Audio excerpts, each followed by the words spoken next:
and fearsome, but actually turned out to be pretty tame and perfunctory. Under other circumstances, the governor undoubtedly would have demanded someone's head on a platter, but not this time. His nephew, by marriage, his wife's own blood kin, had gone crackers and killed a man. Had killed a killer, there was that, at least, and thank God for it. But Percy had still shot the man as he lay sleeping in his cell, which was not quite sporting. When you added in the fact that the young man in question remained just as mad as a March hare, you could understand why the governor only wanted it to go away, and as soon as possible. Our trip to Warden Moore's house in Harry Terwilliger's truck never came out. The fact that Percy had been straitjacketed and locked in the restraint room during the time we were away never came out.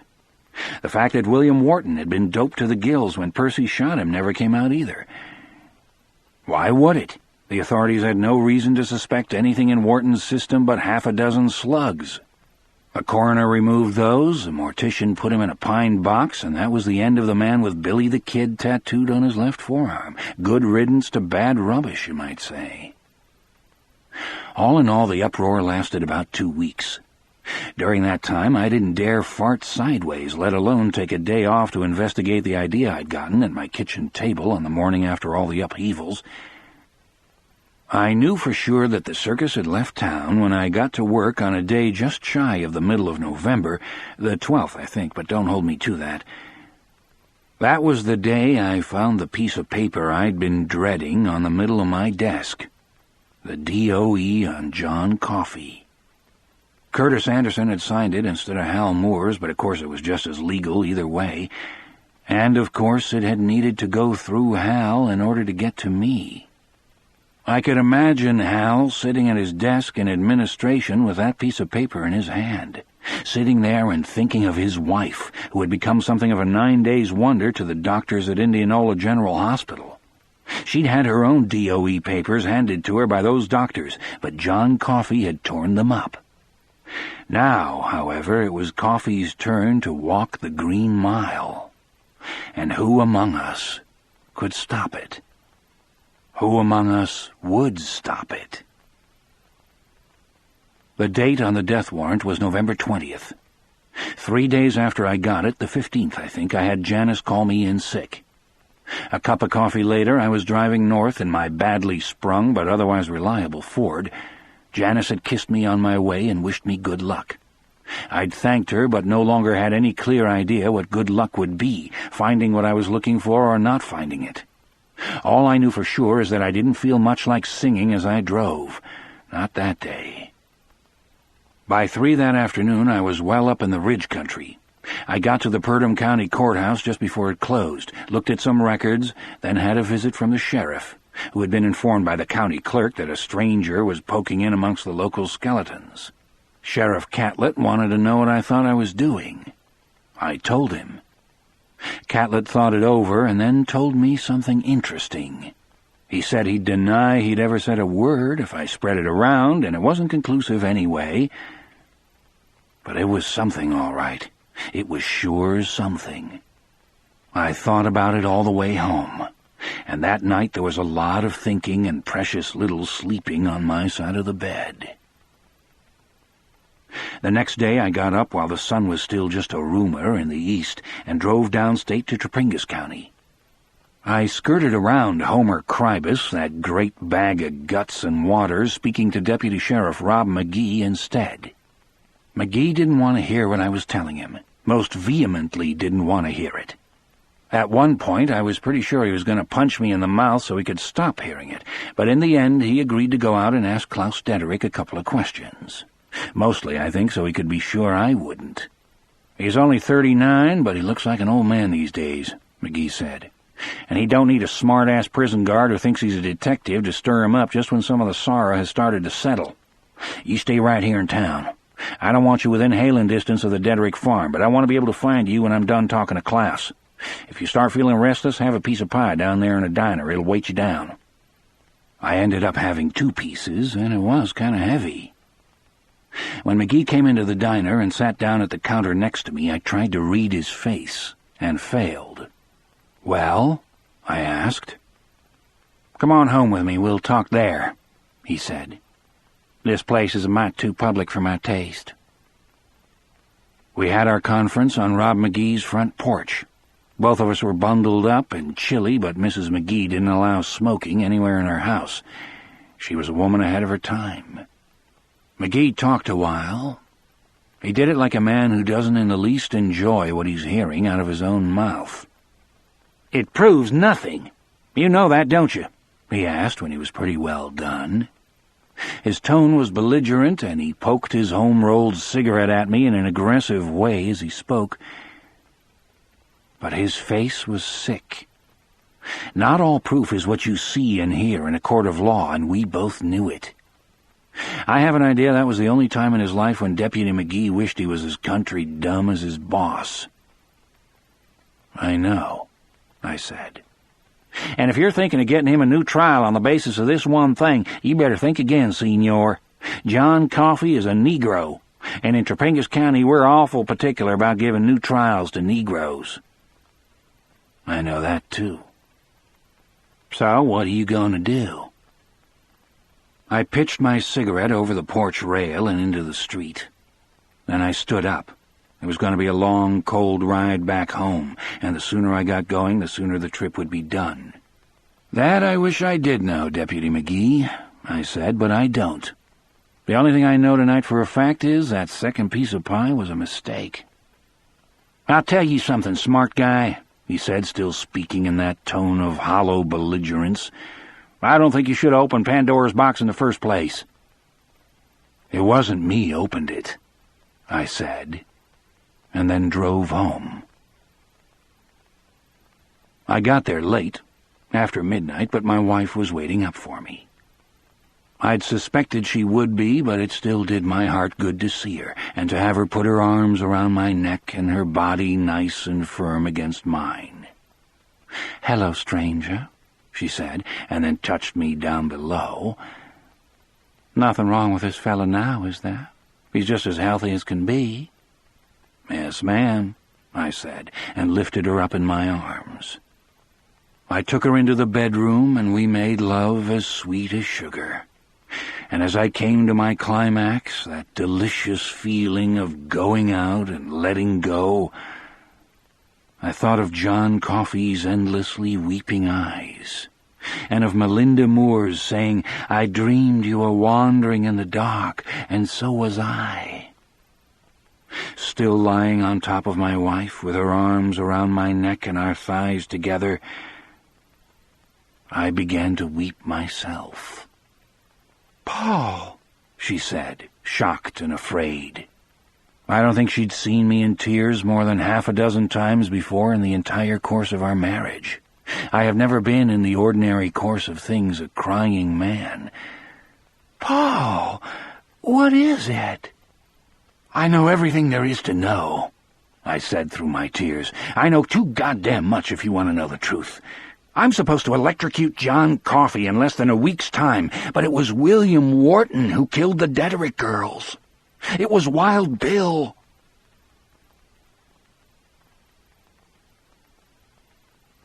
Chapter 5. The next day, the same bunch of screws who had eaten lunch in my kitchen after the botched Delacroix execution ate lunch there again. This time there was a fifth at our council of war, my wife. It was Jan who convinced me to tell the others. My first impulse had been not to. "Wasn't it bad enough," I asked her, "that we knew?" "You're not thinking clear about it," she'd answered, "probably because you're still upset.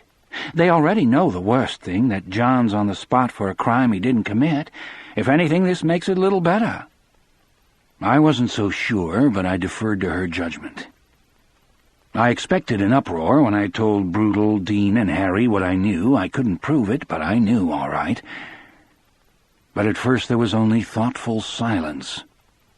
Then, taking another of Janice's biscuits and beginning to put an outrageous amount of butter on it, Dean said, "Did John see him, do you think? Did he see Wharton drop the girls, maybe even rape them?" "I think if he'd seen that, he would have tried to stop it," I said. "As for seeing Wharton, maybe as he ran off, I suppose he might have. If he did, he forgot it later." "Sure," Dean said. "He's special, but that doesn't make him bright. He only found out it was Wharton when Wharton reached through the bars of his cell and touched him. Brutal was nodding. That's why John looked so surprised, so shocked. Remember the way his eyes opened? I nodded. He used Percy on Wharton like a gun. That was what Janice said, and it was what I kept thinking about. Why would John Coffey want to kill Wild Bill? Percy, maybe. Percy stamped on Delacroix's mouse right in front of him. Percy burned Delacroix alive, and John knew it. But Wharton? Wharton messed with most of us in one way or another, but he didn't mess with John at all, so far as I know. Hardly passed 4 dozen words with him the whole time they were on the mile together, and half of those were that last night. Why would he want to? He was from Purdom County, and as far as white boys from up there are concerned, you don't even see a Negro unless he happens to step into your road. So why did he do it? What could he have seen or felt when Wharton touched him that was so bad that he saved back the poison he took out of Mellie's body? And half killed himself doing it, too, Brutal said. More like 3/4. And the Dederick twins were all I could think of that was bad enough to explain what he did. I told myself the idea was nuts.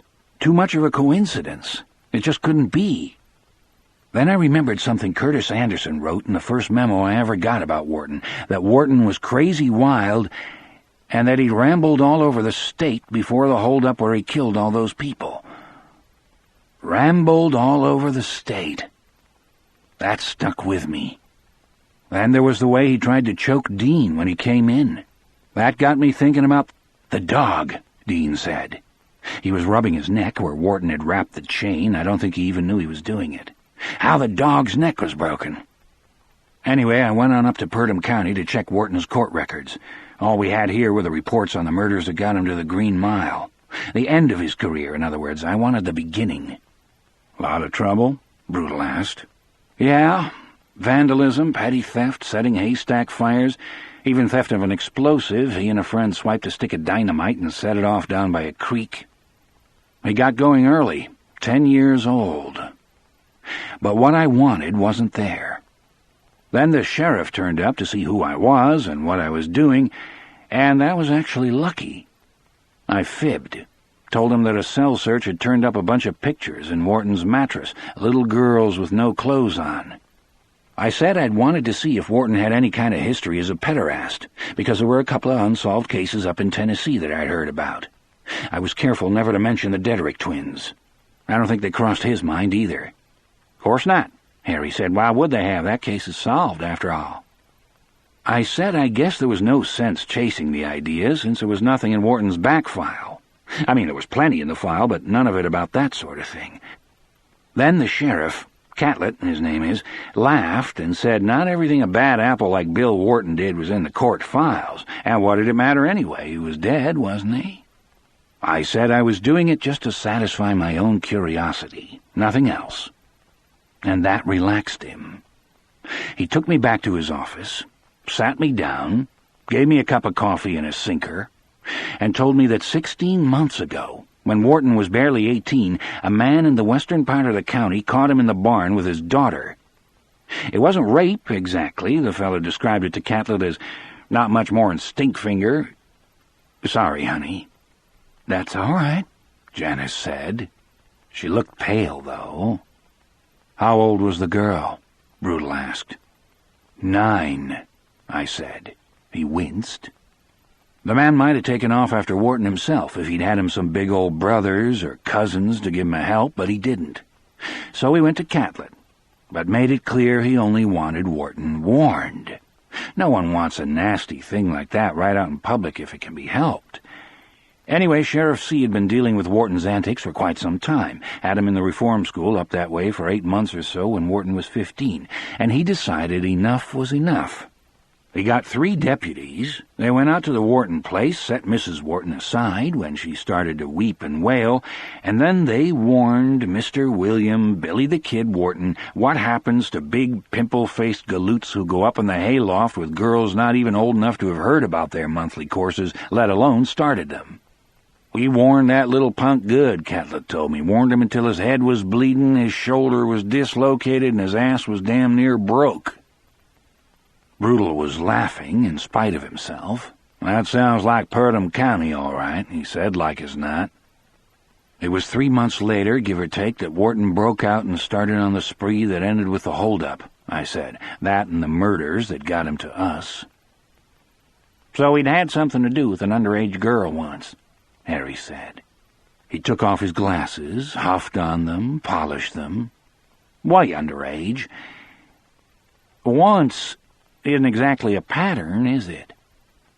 A man doesn't do a thing like that just once, my wife said, then pressed her lips together so tight they almost weren't there. Next, I told them about my visit to Topingas County.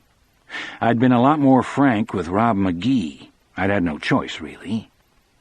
To this day, I have no idea what sort of story he spun for Mr. Dedrick, but the McGee who sat down next to me in the diner seemed to have aged 7 years. In mid-May, about a month before the holdup and the murders which had finished Wharton's short career as an outlaw, Klaus Dedrick had painted his barn, and, incidentally, Bowser's doghouse next to it. He hadn't wanted his son crawling around up on a high scaffolding, and the boy had been in school anyway, so he had hired a fella. A nice enough fella, very quiet. 3 days' work it had been. No, the fella hadn't slept at the house. Dedrick wasn't foolish enough to believe that nice and quiet always meant safe, especially nowadays when there's so much Dust Bowl riffraff on the roads. A man with a family had to be careful. In any case, the man hadn't needed lodging. He told Dedrick he had taken a room in town at Ava Price's. There was a lady named Ava Price in Tefton, and she did rent rooms, but she hadn't had a boarder that May who fit the description of Dedrick's hired man, just the usual fellows in checked suits and derby hats hauling sample cases, drummers, in other words. McGee had been able to tell me that because he stopped at Mrs. Price's and checked on his way back from the Dedrick farm. That's how upset he was. Even so, he added, there's no law against a man sleeping rough in the woods, Mr. Edgecombe. I've done it a time or two myself.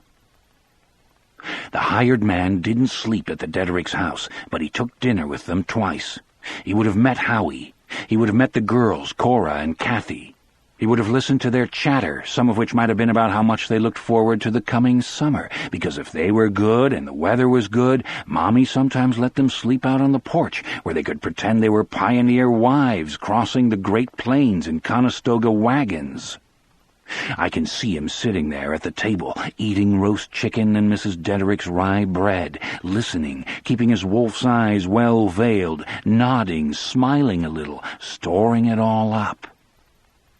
This doesn't sound like the wild man you told me about when he first came on the mile, Paul, Janice said doubtfully.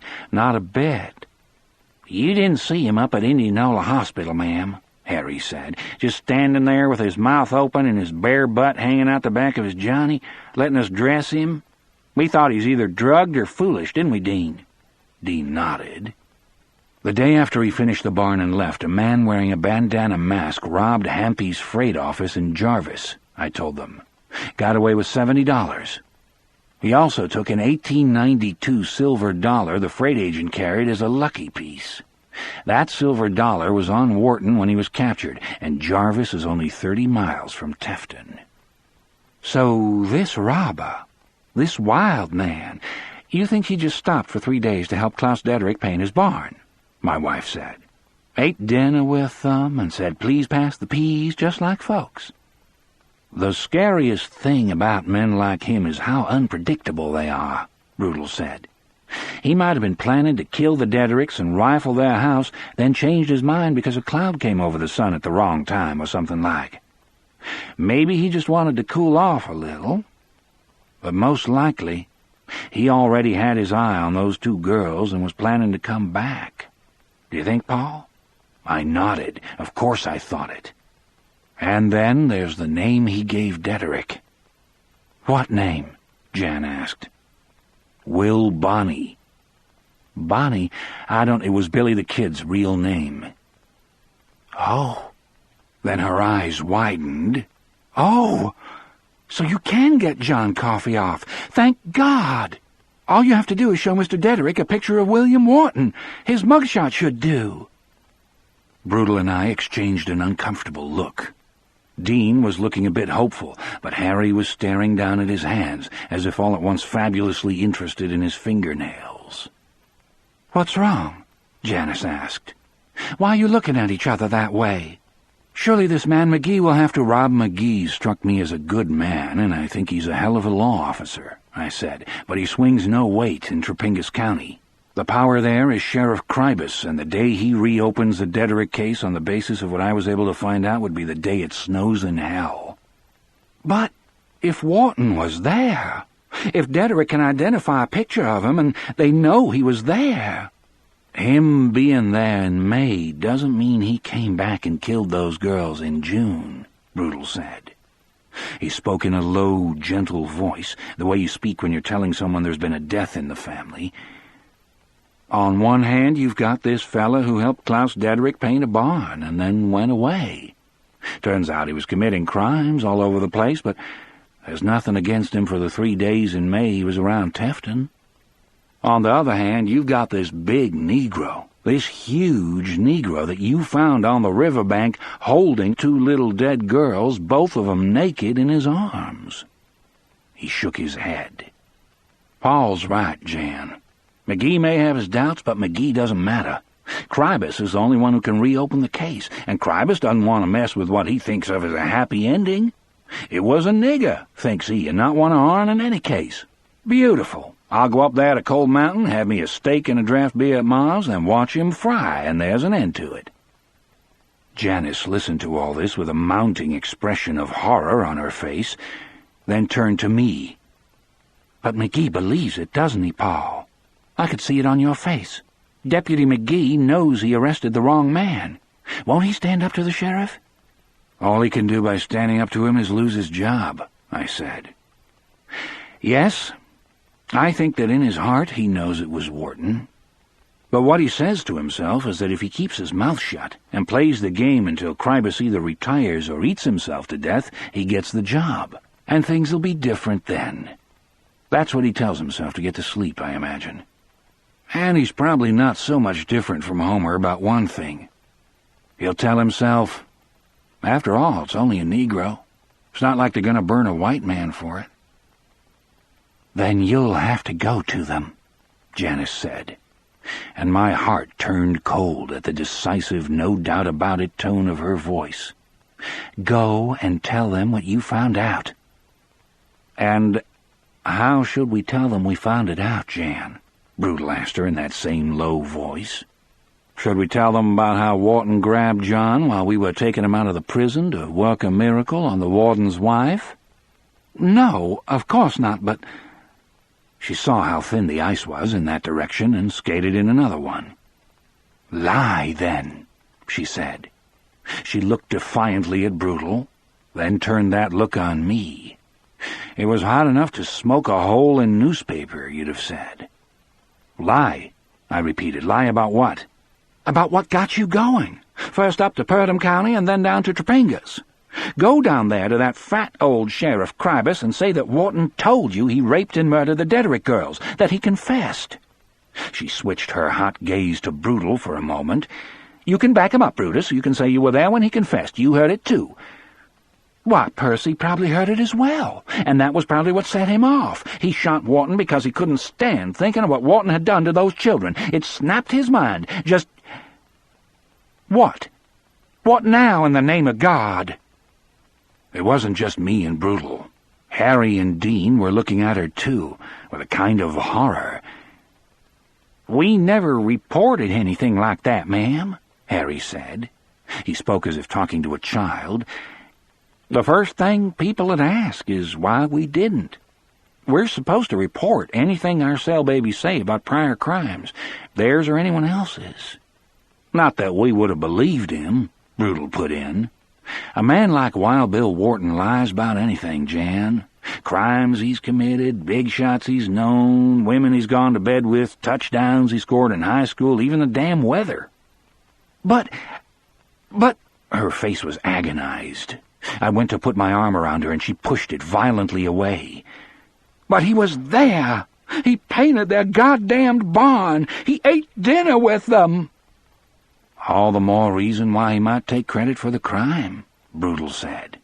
After all, what harm? Why not boast? You can't fry a man twice, after all.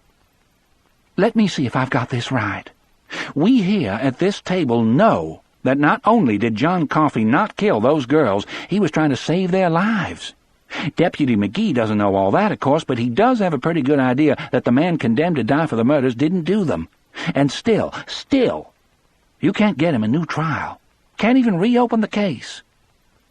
Yes'm, Dean said. He was polishing his glasses furiously. That's about the size of it. She sat with her head lowered, thinking. Brutal started to say something, and I raised a hand, shushing him. I didn't believe Janice could think of a way to get John out of the killing box he was in, but I didn't believe it was impossible either. She was a fearsomely smart lady, my wife. Fearsomely determined as well. That's a combination that sometimes turns mountains into valleys. "All right," she said at last. "Then you've got to get him out on your own." "Ma'am?" Harry looked flabbergasted. Frightened, too. "You can do it. You did it once, didn't you? You can do it again. Only this time you won't bring him back." "Would you want to be the one to explain to my kids why their daddy's in prison, Mrs. Edgecombe?" Dean asked, "charged with helping a murderer escape jail?" "There won't be any of that, Dean. We'll work out a plan, make it look like a real escape." "Make sure it's a plan that could be worked out by a fella who can't even remember how to tie his own shoes, then," Harry said. "They'll have to believe that." She looked at him uncertainly. "It wouldn't do any good," Brutal said. "Even if we could think of a way, it wouldn't do any good." "Why not?" She sounded as if she might be going to cry. "Just why the damn hell not?" "Because he's a 6'8" bald-headed black man with barely enough brains to feed himself," I said. "How long do you think it would be before he was recaptured? 2 hours? 6? "He got along without attracting much attention before," she said. A tear trickled down her cheek. She slapped it away with the heel of her hand. That much was true. I had written letters to some friends and relatives of mine farther down south, asking if they'd seen anything in the papers about a man fitting John Coffey's description, anything at all. Janice had done the same. We had come up with just one possible sighting so far in the town of Muscle Shoals, Alabama. A twister had struck a church there during choir practice in 1929, this had been, and a large black man had hauled 2 fellows out of the rubble. Both had looked dead to onlookers at first, but as it turned out, neither had been even seriously hurt. "It was like a miracle," one of the witnesses was quoted as saying. The black man, a drifter who had been hired by the church pastor to do a day's worth of chores, had disappeared in the excitement. "You're right, he got along," Brutal said. "But you have to remember that he did most of his getting along before he was convicted of raping and murdering 2 little girls." She sat without answering. She sat that way for almost a full minute, and then she did something which shocked me as badly as my sudden flow of tears must have shocked her. She reached out and shoved everything off the table with one wide sweep of her arm. Plates, glasses, cups, silverware, the bowl of collards, the bowl of squash, the platter with the carved ham on it, the milk, the pitcher of cold tea, all off the table and onto the floor, ker-smash. "Holy shit!" Dean cried, rocking back from the table so hard he damn near went over on his back. Janice ignored him. It was Brutal and me she was looking at, mostly me. "Do you mean to kill him, you cowards?" she asked. "Do you mean to kill the man who saved Melinda Moore's life? Who tried to save those little girls' lives? Well, at least there will be one less black man in the world, won't there? You can console yourselves with that. One less nigger." She got up, looked at her chair, and kicked it into the wall. It rebounded and fell into the spilled squash. I took her wrist, and she yanked it free. "Don't touch me," she said. "Next week this time you'll be a murderer, no better than that man Wharton, so don't touch me." She went out onto the back stoop, put her apron up to her face, and began to sob into it. The 4 of us looked at each other. After a little bit, I got on my feet and set about cleaning up the mess. Brutal joined me first, then Harry and Dean. When the place looked more or less shipshape again, they left. None of us said a word the whole time. There was really nothing left to say.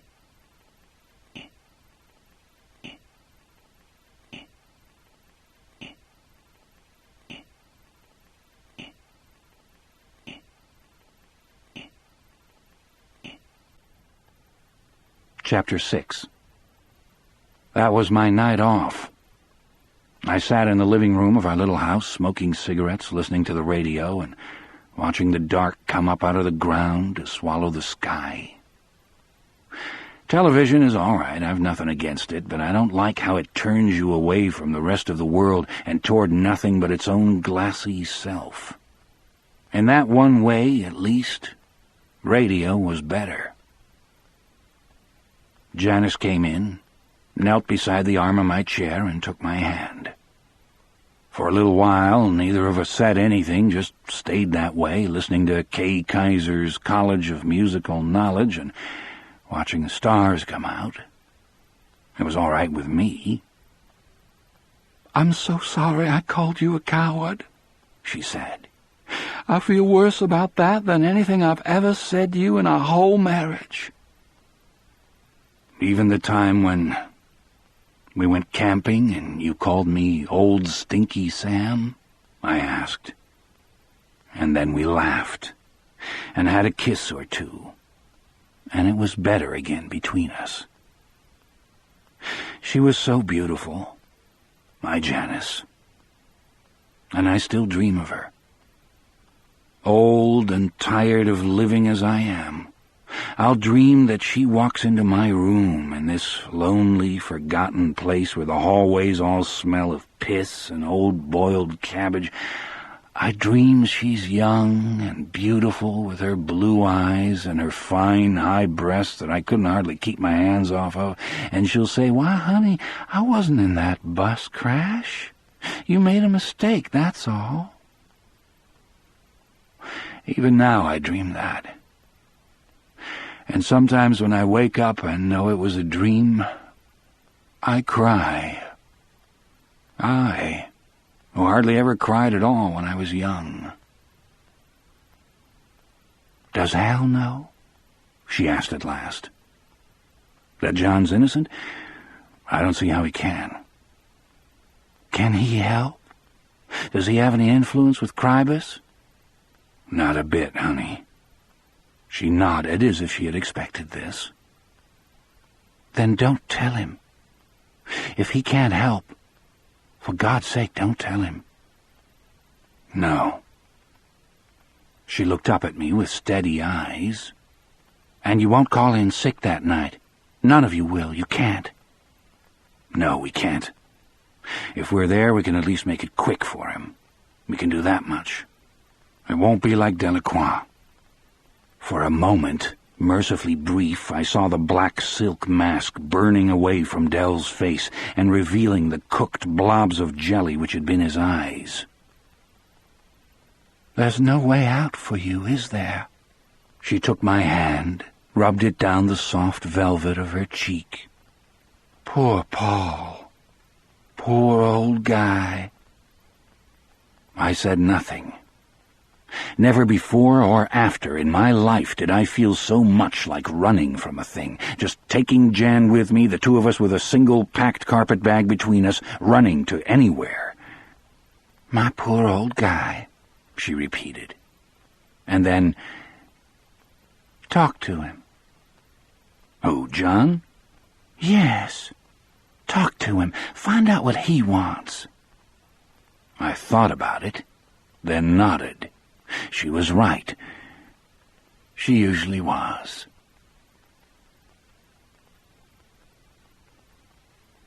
Chapter 7.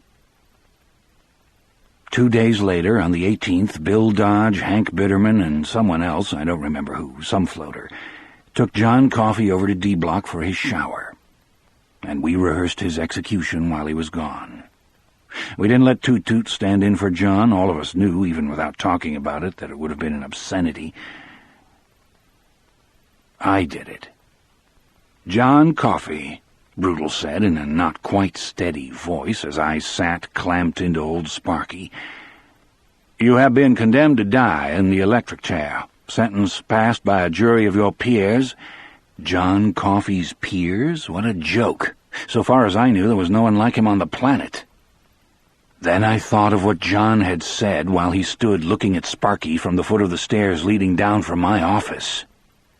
"They're still in there. I hear 'em screaming." "Get me out of it," I said hoarsely. "Undo these clamps and let me up."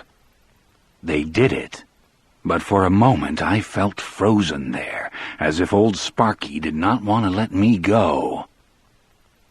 As we walked back to the block, Brutal spoke to me in a low voice so not even Dean and Harry, who were setting up the last of the chairs behind us, would overhear. "I've done a few things in my life that I'm not proud of, but this is the first time I ever felt really actually in danger of hell." I looked at him to make sure he wasn't joking. I didn't think he was. "What do you mean?" "I mean we're fixing to kill a gift of God," he said. "One that never did any harm to us or to anyone else. What am I going to say if I end up standing in front of God the Father Almighty and he asks me to explain why I did it, that it was my job? My job?" Chapter 8. When John got back from his shower and the floaters had left, I unlocked his cell, went in, and sat down on the bunk beside him. Brutal was on the desk. He looked up, saw me in there on my own, but said nothing. He just went back to whatever paperwork he was currently mangling, licking away at the tip of his pencil the whole time. John looked at me with his strange eyes, bloodshot, distant, on the verge of tears, and yet calm, too, as if crying was not such a bad way of life, not once you got used to it. He even smiled a little. He smelled of ivory soap, I remember, as clean and fresh as a baby after his evening bath. "Hello, boss," he said, and then reached out and took both of my hands in both of his. It was done with a perfect, unstudied naturalness. "Hello, John?" There was a little block in my throat, and I tried to swallow it away. "I guess you know that we're coming down to it now. Another couple of days." He said nothing, only sat there holding my hands in his.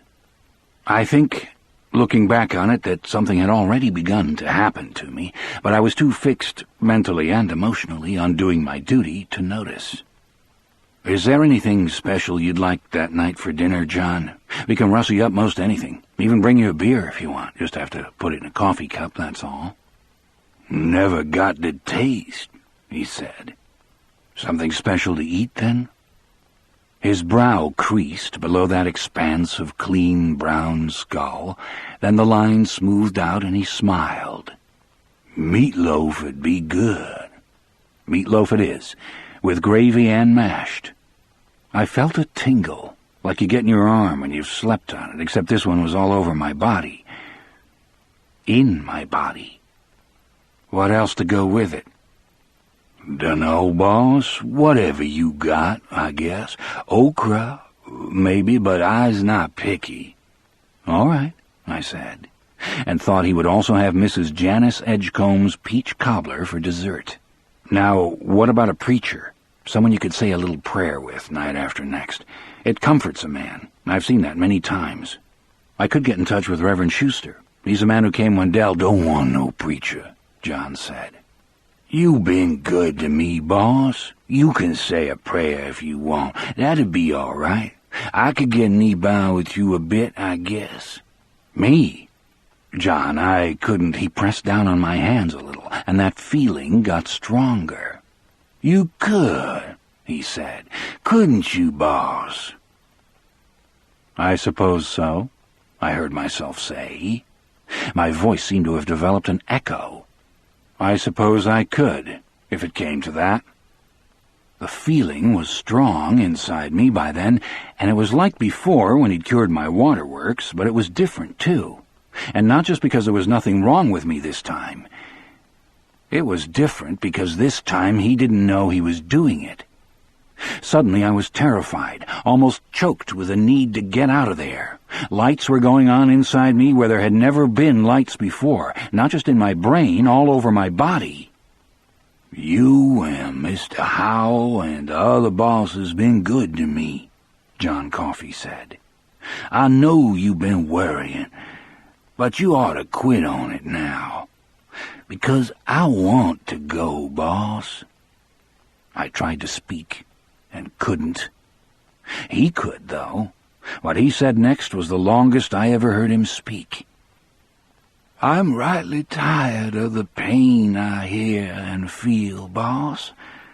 I'm tired of being on the road, lonely as a robin in the rain, not never having nobody to go on with or tell me where we's coming from or going to or why.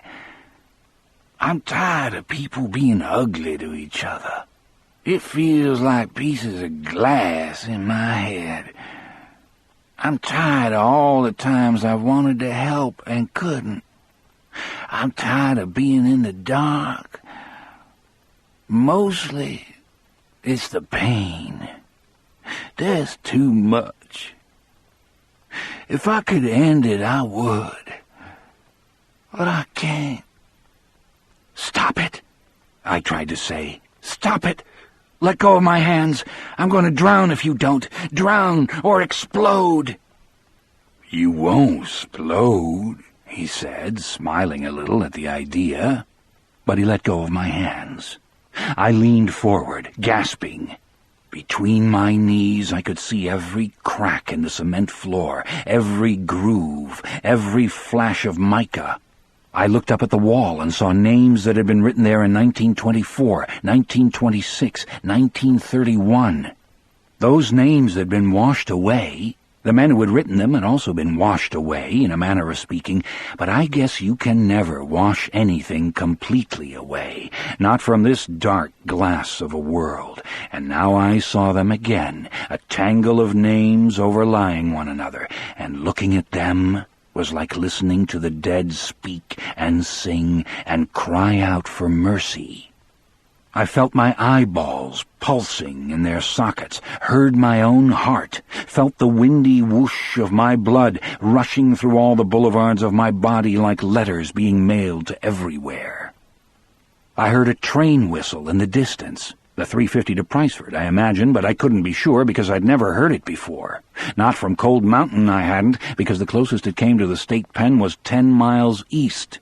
I couldn't have heard it from the pen, so you would have said, and so until November of 32 I would have believed, but I heard it that day.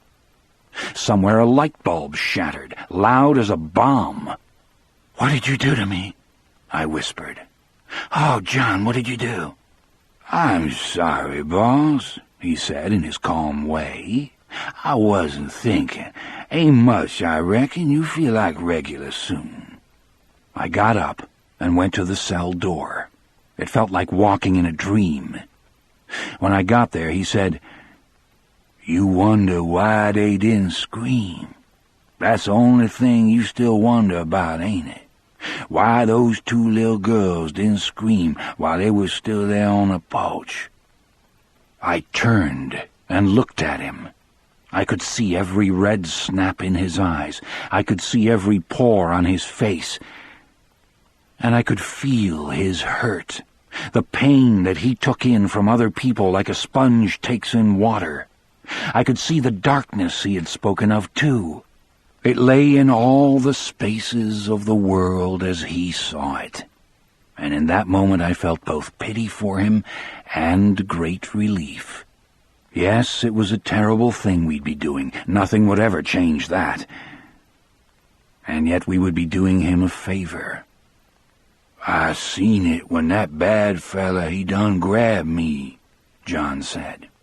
"That's when I knowed it was him done it. I seen him that day. I was in the trees, and I seen him drop them down and run away. But—" "You forgot," I said. "That's right, boss. Until he touched me, I forgot." "Why didn't they scream, John? He hurt them enough to make them bleed. Their parents were right upstairs, so why didn't they scream?" John looked at me from his haunted eyes. He say to the one, if you make noise, it's your sister I kill, not you. He say that same to the other. You see? Yes, I whispered. And I could see it. The Dederick porch in the dark. Wharton leaning over them like a ghoul. One of them had maybe started to cry out, so Wharton had hit her, and she had bled from the nose. That's where most of it had come from. He killed them with their love, John said. Their love for each other. You see how it was? I nodded, incapable of speech. He smiled. The tears were flowing again, but he smiled. That's how it is every day, he said, all over the world. Then he lay down and turned his face to the wall. I stepped out onto the mile, locked his cell, and walked up to the duty desk. I still felt like a man in a dream. I realized I could hear Brutal's thoughts. A very faint whisper, how to spell some word. Receive, I think it was. He was thinking, I before E except after C. Is that how the dad-ratted thing goes? Then he looked up, started to smile, and stopped when he got a good look at me. Paul, he asked, are you all right? Yes. Then I told him what John had told me. Not all of it, and certainly not about what his touch had done to me. I never told anyone that part, not even Janice. Elaine Connolly will be the first to know of it, if that is she wants to read these last pages after reading all the rest of them. But I repeated what John had said about wanting to go. That seemed to relieve Brutal, a bit, anyway, but I heard him wondering if I hadn't made it up just to set his mind at ease. Then I felt him deciding to believe it, simply because it would make things a little easier for him when the time came. Paul, is that infection of yours coming back? He asked. You look all flushed. No, I think I'm okay, I said. I wasn't, but I felt sure by then that John was right, and I was going to be. I could feel that tingle starting to subside.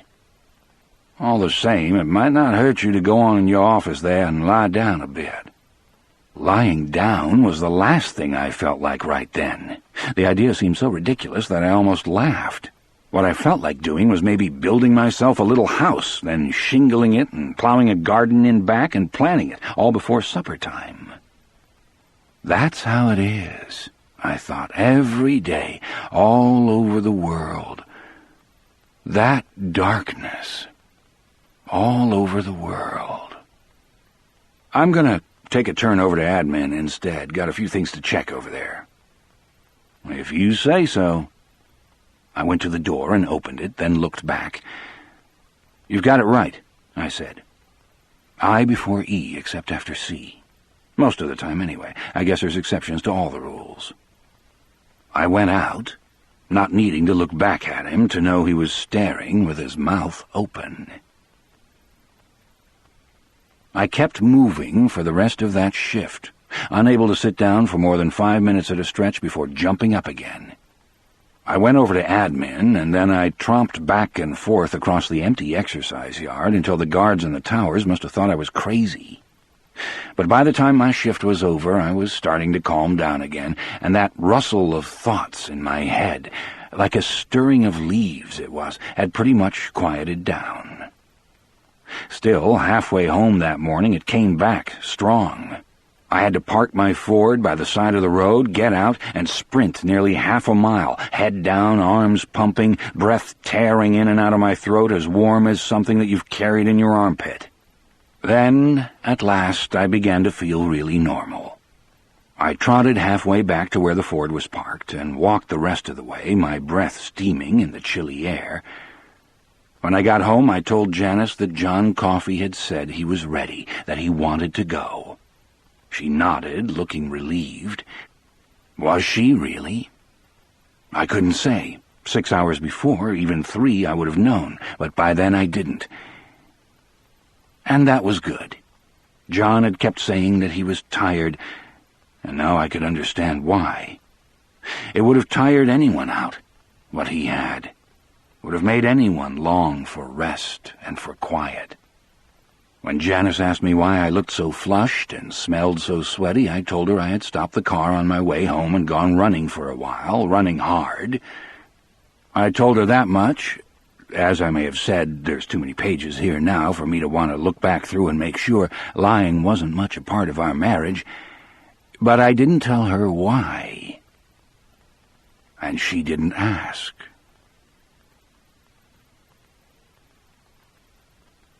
Chapter 9.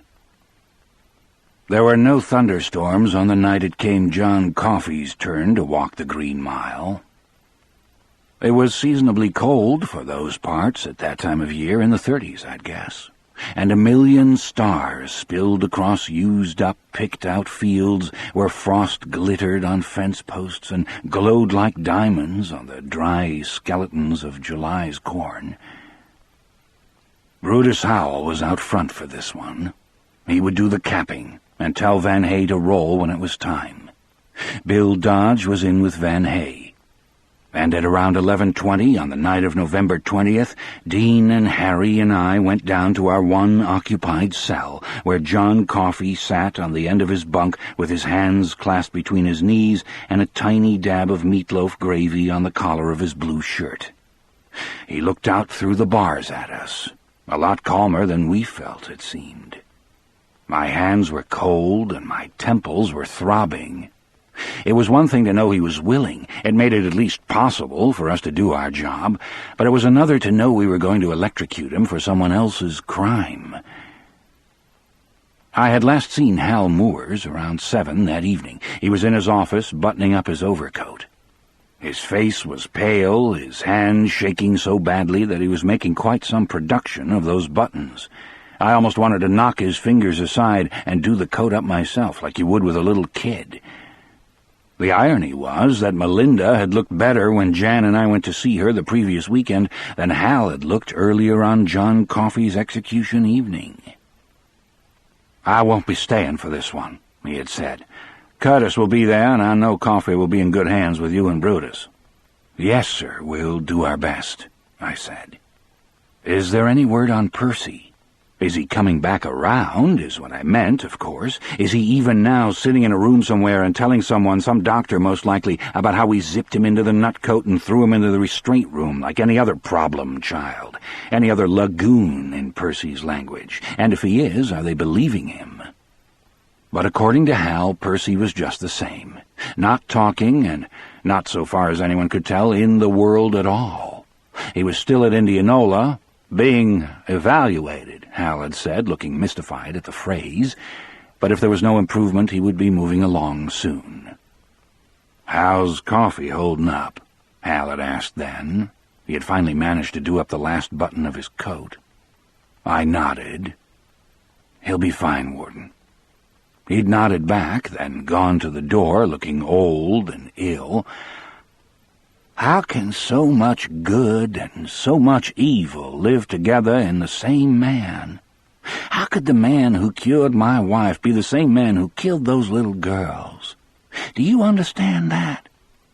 I had told him I didn't. The ways of God were mysterious. There was good and evil in all of us, ours not to reason why. Hotcha-hotcha-rody-do. Most of what I told him were things I'd learned in the church of Praise Jesus the Lord is Mighty, Hal nodding the whole time and looking sort of exalted. He could afford to nod, couldn't he? Yes, and look exalted, too. There was a deep sadness on his face. He was shaken, all right, I never doubted it, but there were no tears this time, because he had a wife to go home to, his companion to go home to, and she was fine. Thanks to John Coffey, she was well and fine, and the man who had signed John's death warrant could leave and go to her. He didn't have to watch what came next. He would be able to sleep that night in his wife's warmth, while John Coffey lay on a slab in the basement of County Hospital, growing cool as the friendless, speechless hours moved toward dawn. And I hated Hal for those things. Just a little, and I'd get over it, but it was hate. All right.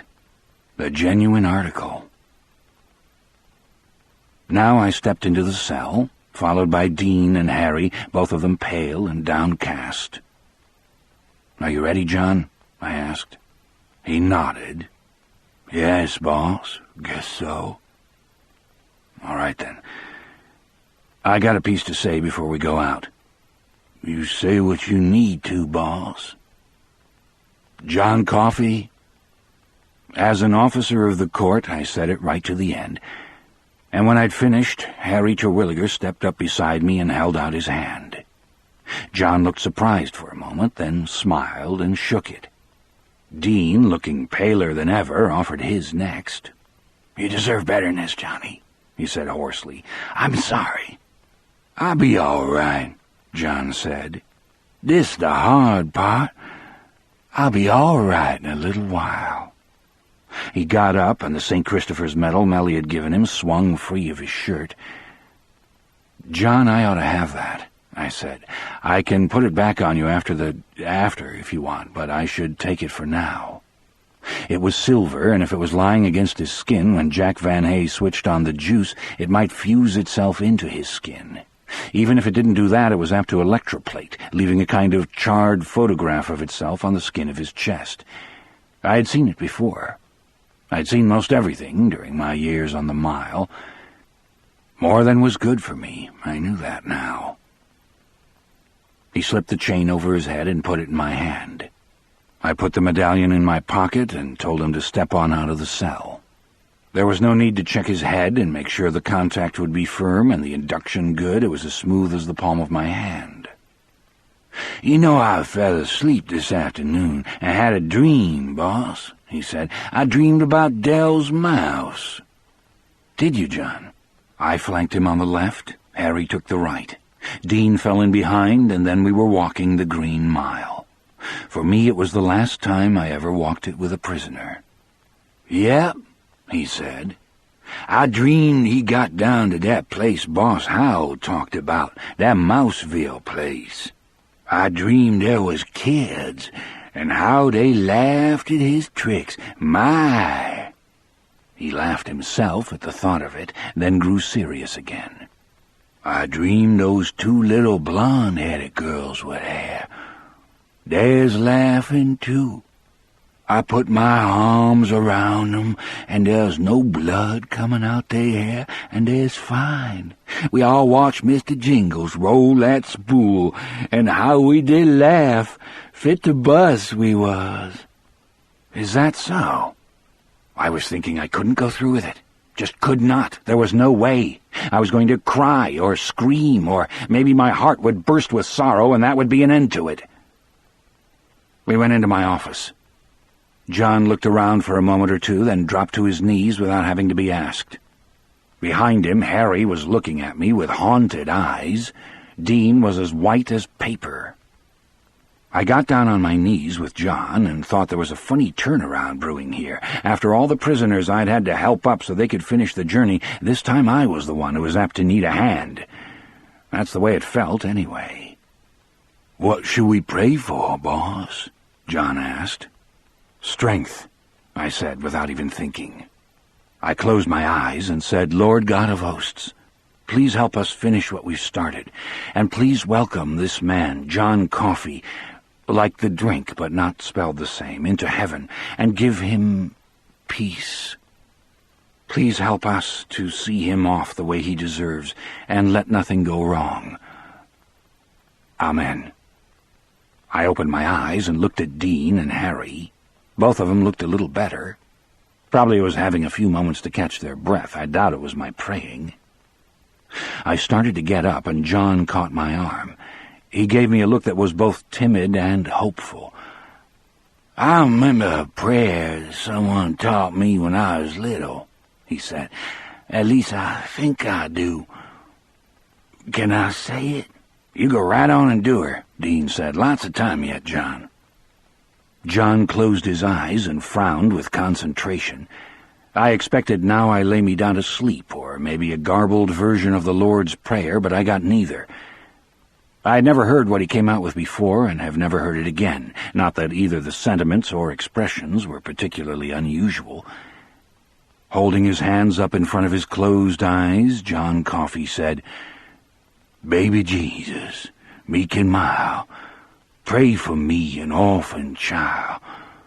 Be my strength, be my friend, be with me until the end. Amen. He opened his eyes, started to get up, then looked at me closely. I wiped my arm across my eyes. As I listened to him, I had been thinking about Dell. He had wanted to pray one more at the end, too. Holy Mary, Mother of God, pray for us sinners now and at the hour of our death. Sorry, John. Don't be, he said. He squeezed my arm and smiled. And then, as I'd thought he might have to do, he helped me to my feet. Chapter 10. There weren't many witnesses, maybe 14 in all, half the number that had been in the storage room for the Delacroix execution. Homer Krybus was there, overflowing his chair, as per usual, but I didn't see Deputy McGee. Like Warden Moores, he had apparently decided to give this one a miss. Sitting in the front row was an elderly couple I didn't recognize at first, even though I had seen their pictures in a good many newspaper articles by that day in the third week of November. Then, as we neared the platform where old Sparky waited, the woman spat, "Die slow, you son of a bitch!" And I realized they were the Detericks, Klaus and Marjorie. I hadn't recognized them because you don't often see elderly people who haven't yet climbed out of their 30s. John hunched his shoulders at the sound of the woman's voice and Sheriff Krybus's grunt of approval. Hank Bitterman, who had the guard post near the front of the meager group of spectators, never took his eyes off Klaus Deterick.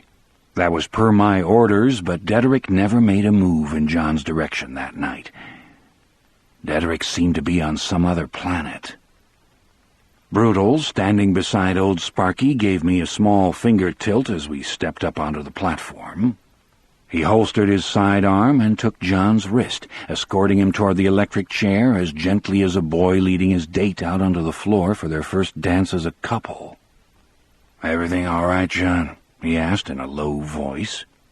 "Yes, boss, but—" His eyes were moving from side to side in their sockets, and for the first time he looked and sounded scared. "But they's a lot of folks here hate me. A lot. I can feel it. Hurts. Bores in like bee stings and hurts." "Feel how we feel, then," he said in that same low voice. "We don't hate you. Can you feel that?" "Yes, boss." But his voice was trembling worse now, and his eyes had begun to leak their slow tears again. "Kill him twice, you boys!" Marjorie Deterick suddenly screamed. Her ragged, strident voice was like a slap. John cringed against me and moaned. "You go on and kill that raping baby killer twice. That'll be just fine." Klaus, still looking like a man dreaming awake, pulled her against his shoulder. She began to sob. I saw with dismay that Harry Terwilliger was crying too. So far, none of the spectators had seen his tears. His back was to them, but he was crying all right. Still, what could we do? Besides push on with it, I mean. Brutal and I turned John around. Brutal pressed on one of the big man's shoulders, and John sat. He gripped Sparky's wide oak arms, his eyes moving from side to side, his tongue darting out to wet first one corner of his mouth, then the other. Harry and I dropped to our knees. The day before, we'd had one of the shop trustees weld temporary flexible extensions to the chair's ankle clamps, because John Coffey's ankles were nigh on the size of an ordinary fellow's calves. Still, I had a nightmarish moment when I thought they were still going to come up small, and we'd have to take him back to his cell, while Sam Broderick, who was head of the shop guys in those days, was found and tinkered some more. I gave a final, extra-hard shove with the heels of my hands, and the clamp on my side closed. John's leg jerked, and he gasped. I had pinched him. "Sorry, John," I murmured and glanced at Harry. He had gotten his clamp fixed more easily. Either the extension on his side was a little bigger or John's right calf was a little smaller, but he was looking at the result with a doubtful expression. I guessed I could understand why. The modified clamps had a hungry look, their jaws seeming to gape like the mouths of alligators. "It'll be all right," I said, hoping that I sounded convincing and that I was telling the truth. "Wipe your face, Harry." He swabbed at it with his arm, wiping away tears from his cheeks and beads of sweat from his forehead. We turned. Homer Krybus, who had been talking too loudly to the man sitting next to him, the prosecutor, judging from the string tie and rusty black suit, fell silent. It was almost time. Brutal had clamped one of John's wrists, Dean the other. Over Dean's shoulder I could see the doctor, unobtrusive as ever, standing against the wall with his black bag between his feet. Nowadays, I guess they just about run such affairs, especially the ones with the IV drips.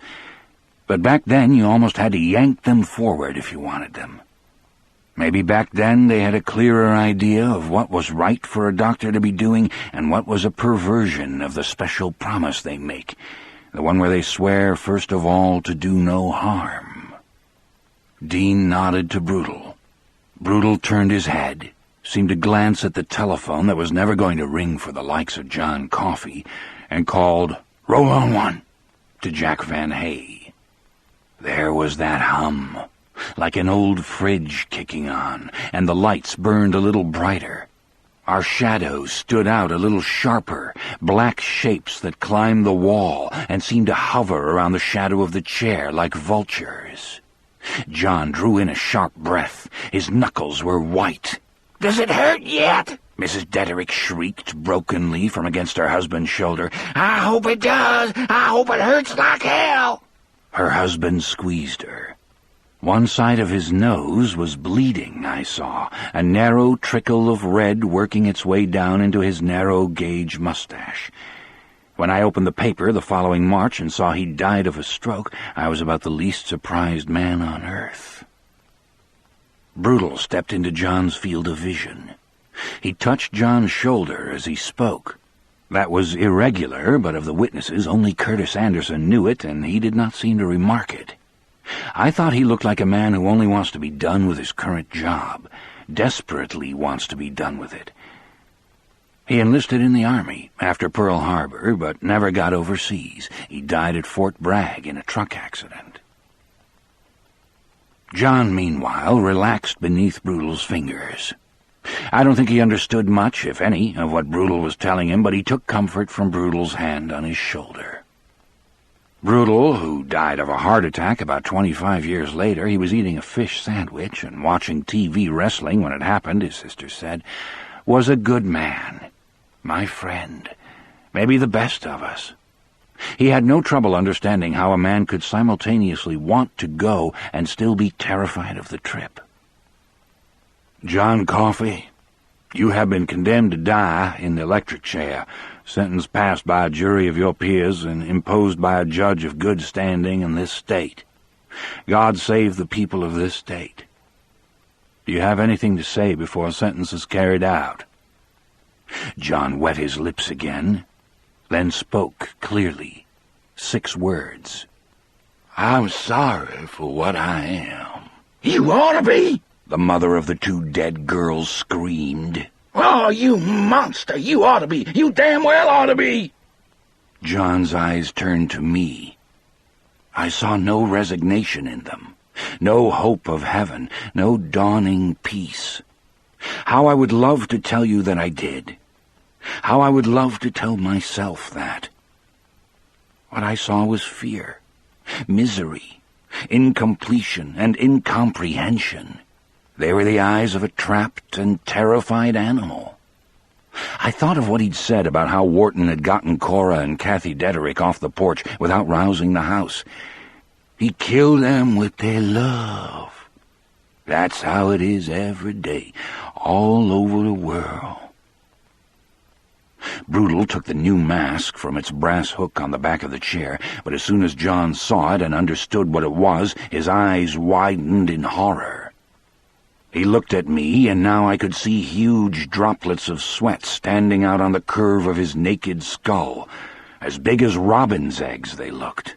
"Please, boss, don't put that thing over my face," he said in a moaning little whisper. "Please don't put me in the dark. Don't make me go into the dark. I was afraid of the dark." Brutal was looking at me, eyebrows raised, frozen in place, the mask in his hands. His eyes said it was my call, he'd go either way. I thought as fast as I could, and as well as I could, hard to do with my head pounding the way it was. The mask was tradition, not law. It was, in fact, to spare the witnesses. And suddenly I decided that they did not need to be spared. Not this once. John, after all, hadn't done a damned thing in his life to warrant being where he was. They didn't know that, but we did, and I decided I was going to grant this last request. As for Marjorie Dederick, she'd probably send me a thank-you note.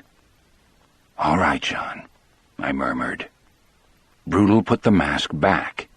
From behind us, Homer Krybus called out indignantly in his deep-dish cracker voice, "Say, boy, put that there mask on him. Think we want to watch his eyes pop?" "Be quiet, sir," I said without turning. "This is an execution, and you're not in charge of it." "Any more than you were in charge of catching him, you tub of guts," Harry whispered. Harry died in 1982, close to the age of 80, an old man. Not in my league, of course, but few are. It was intestinal cancer of some kind. Brutal bent over and plucked a disc of sponge out of its bucket. He pressed a finger into it and licked the tip, but he hardly had to. I could see the ugly brown thing dripping. He tucked it into the cap, then put the cap on John's head. For the first time I saw that Brutal was pale too, pasty white, on the verge of passing out. I thought of him saying that he felt for the first time in his life that he was in danger of hell because we were fixing to kill a gift of God. I felt a sudden and strong need to retch. I controlled it, but only with an effort. Water from the sponge was dripping down the sides of John's face. Dean Stanton ran the strap, let out to its maximum length on this occasion, across John's chest and gave it to me. We had taken such pains to try and protect Dean on the night of our trip because of his kids, never knowing that he had less than 4 months to live. After John Coffey, he requested and received a transfer away from Old Sparky over to C-Block, and there a prisoner stabbed him in the throat with a shank and let out his life's blood on a dirty board floor. I never knew why. I don't think anyone ever knew why. Old Sparky seems such a thing of perversity when I look back on those days, such a deadly bit of folly. Fragile as blown glass we are, even under the best of conditions. To kill each other with gas and electricity and in cold blood. The folly. The horror. Brutal checked the strap, then stood back. I waited for him to speak, but he didn't. As he crossed his hands behind his back and stood at parade rest, I knew that he wouldn't, perhaps couldn't. I didn't think I could either. But then I looked at John's terrified, weeping eyes and knew I had to. Even if it damned me forever, I had to. "Roll on to," I said in a dusty, cracking voice I hardly recognized as my own. The cap hummed. 8 large fingers and 2 large thumbs rose from the ends of the chair's broad oak arms and splayed tensely in 10 different directions, their tips jittering. His big knees made caged pistoning motions, but the clamps on his ankles held. Overhead, 3 of the hanging lights blew out. Pow! Pow! Pow! Marjorie Dederick screamed at the sound and fainted in her husband's arms. She died in Memphis 18 years later. Harry sent me the obit. It was a trolley car accident. John surged forward against the chest strap. For a moment his eyes met mine. They were aware. I was the last thing he saw as we tilted him off the edge of the world. Then he fell against the seat back, the cap coming askew on his head, a little smoke, a sort of charry mist drifting out from beneath it. But on the whole, it was quick. I doubt if it was painless, the way the chair's supporters always claim. It's not an idea even the most rabid of them ever seems to want to investigate personally. But it was quick. The hands were limp again. The formerly bluish-white moons at the base of the fingernails now a deep eggplant hue, a tendril of smoke rising off cheeks still wet with salt water from the sponge, and his tears. John Coffey's last tears.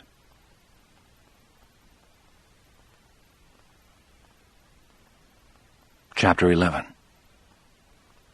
I was all right until I got home. It was dawn by then and birds singing. I parked my flivver, I got out, I walked up the back steps, and then the second greatest grief I have ever known washed over me. It was thinking of how he'd been afraid of the dark that did it. I remembered the first time we'd met, how he'd asked if we left a light on at night, and my legs gave out on me. I sat on my steps and hung my head over my knees and cried. It didn't feel like that weeping was just for John either, but for all of us. Janice came out and sat down beside me. She put an arm over my shoulders. "You didn't hurt him any more than you could help, did you?" I shook my head no. "And he wanted to go." I nodded. "Come in the house," she said, helping me up. It made me think of the way John had helped me up after we'd prayed together. "Come in and have coffee." I did. The first morning passed, and the first afternoon, then the first shift back at work. Time takes it all, whether you want it to or not. Time takes it all. Time bears it away. And in the end, there is only darkness.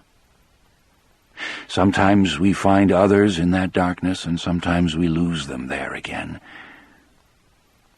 That's all I know, except that this happened in 1932, when the state penitentiary was still at Cold Mountain. And the electric chair, of course.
Chapter 12.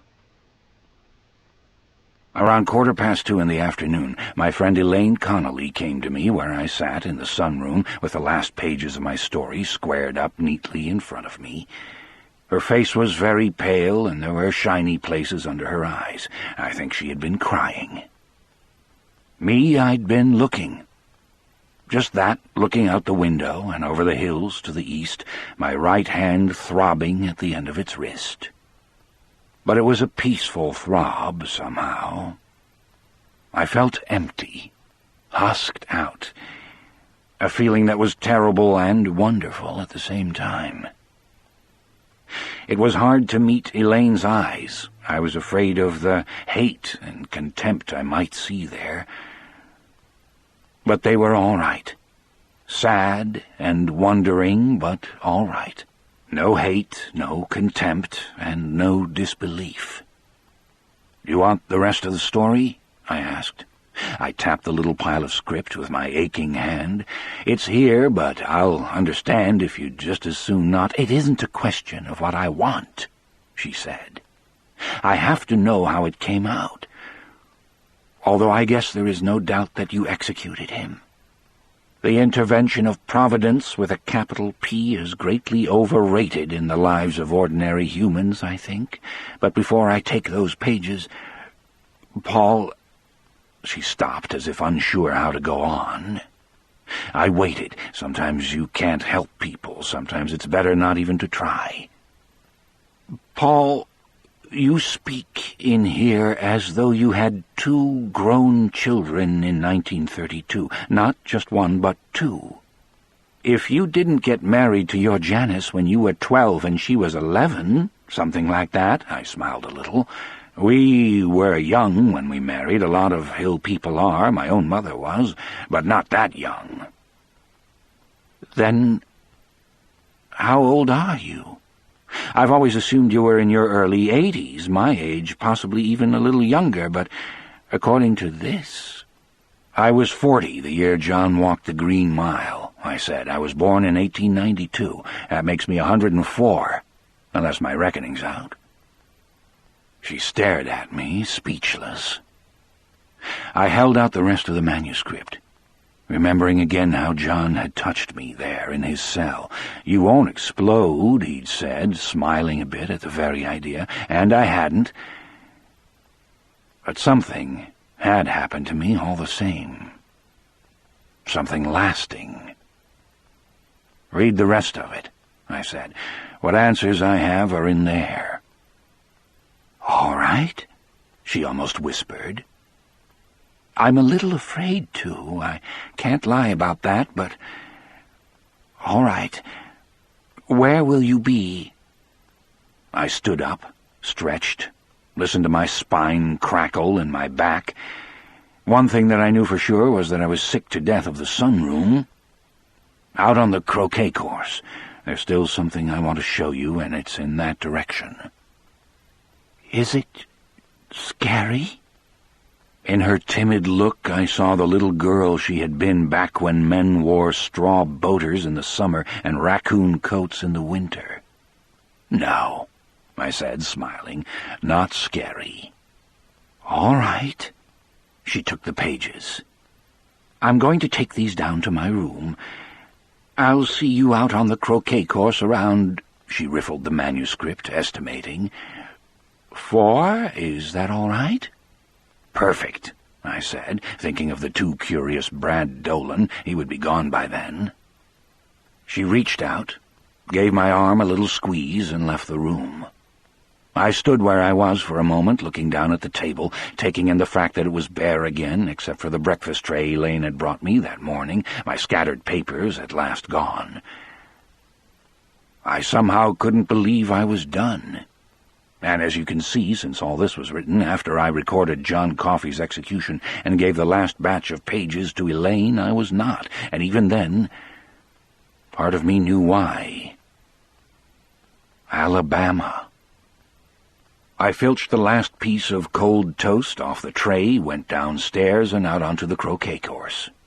There I sat in the sun, watching half a dozen pairs and one slow but cheerful foursome pass by, waving their mallets, thinking my old man's thoughts and letting the sun warm my old man's bones. Around 2:45, the 3 to 11 shift started to trickle in from the parking lot, and at 3, the day shift folks left. Most were in groups, but Brad Dolan, I saw, was walking alone. That was sort of a cheery sight. Maybe the world hasn't gone entirely to hell after all. One of his joke books was sticking out of his back pocket. The path to the parking lot goes by the croquet course, so he saw me there, but he didn't give me either a wave or a scowl. That was fine by me.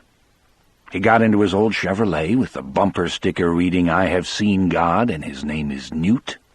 Then he was gone to wherever he goes when he isn't here, laying a thin trail of discount motor oil behind. Around 4 o'clock, Elaine joined me just as she had promised. From the look of her eyes, she'd done a little more crying. She put her arms around me and hugged me tight. "Poor John Coffey," she said, "and poor Paul Edgecombe, too." "Poor Paul," I heard Jan saying. "Poor old guy." Elaine began to cry again. I held her there on the croquet course in the late sunshine. Our shadows looked as if they were dancing, perhaps in the make-believe ballroom we used to listen to on the radio back in those days. At last she got herself under control and drew back from me. She found a Kleenex in her dress pocket and wiped her streaming eyes with it. "What happened to the warden's wife, Paul? What happened with Melly?" "She was considered the marvel of the age, at least by the doctors at Indianola Hospital," I said. I took her arm, and we began to walk toward the path which led away from the employees' parking lot and into the woods, toward the shed down by the wall between Georgia pines and the world of younger people. She died of a heart attack, not a brain tumor, 10 or 11 years later, in 43, I think. Hal died of a stroke right around Pearl Harbor Day. Could have been on Pearl Harbor Day, for all I remember. So she outlived him by 2 years. Sort of ironic. And Janice? "I'm not quite prepared for that today," I said. "I'll tell you another time." "Promise?" "Promise." But that was one I never kept. 3 months after the day we walked down into the woods together, I would have held her hand if I hadn't been afraid of hurting her bunched and swollen fingers. Elaine Connolly died quietly in her bed. As with Melinda Moore's, death came as the result of a heart attack. The orderly who found her said she looked peaceful, as if it had come suddenly and without much pain. I hope he was right about that. I loved Elaine, and I miss her. Her and Janice and Brutal and just all of them. We reached the second shed on the path, the one down by the wall. It stood back in a bower of scrub pines, its sagging roof and boarded-over windows laced and dappled with shadows. I started toward it. Elaine hung back a moment, looking fearful. "It's all right," I said. "Really, come on." There was no latch on the door. There had been once, but it had been torn away, and so I used a folded-over square of cardboard to wedge it shut. I pulled it free now and stepped into the shed. I left the door as wide open as it would go because it was dark inside. "Paul? What? Oh. Oh!" That second "oh" was just shy of a scream. There was a table pushed off to one side. On it was a flashlight and a brown paper bag.